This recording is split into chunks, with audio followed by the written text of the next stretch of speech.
Guys, so ngayon nandito ko sa labas ng trabaho ni Mahal. Ayan, yung correctional. So, naantay ko lang siya mag-out kasi yung out niya is 4:30, yung out ko 4. So, hinatid ko lang yung kasama kong babae sa bahay niya. Tapos, dumaretso na ako dito sa sa labas ng work ni Mahal. So, tanggalin ko muna to.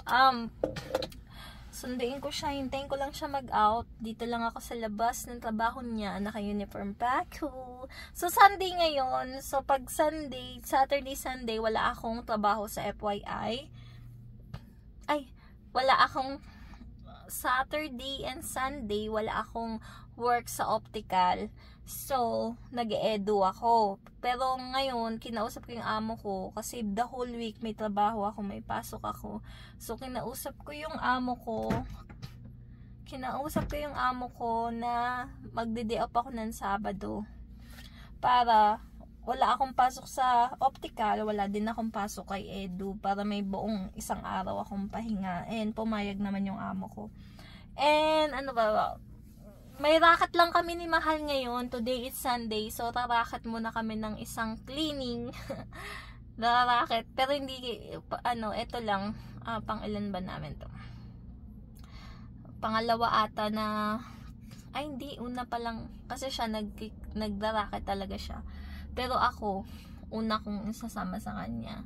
So, racket muna kami. Tapos, after nun, papahinga. Sabi niya kasi 1 hour and a half yung lilinisin namin. Tapos, pahinga muna kami. Tapos, may simba kami. 7:30 yung simba. Tapos, after ng simba, 8:30 tapos na yung simba. Nakalimutan ko magpapalit. 8:30 yung simba sa church. Natatapos ng 8:30. Sabi ko, nakalimutan ko magpapalit ng dalawang $5 kasi nagtatayt ako every Sunday. Basta pag nisimba kami, nagtatayt kami ni Mahal. So, ginagawa nyo rin ba yun pagka nagsisimba kayo? Kasi part talaga yun, yung pagtatayt. The more you give, the more you receive. Pero, hindi naman tayo parehas ng paniniwala. And, pa ba? After namin magsimba, yung libre ko kay Mahal kasi may promise talaga ako sa kanya na pag nakuha na din niya yung PR card niya, magse-celebrate kami.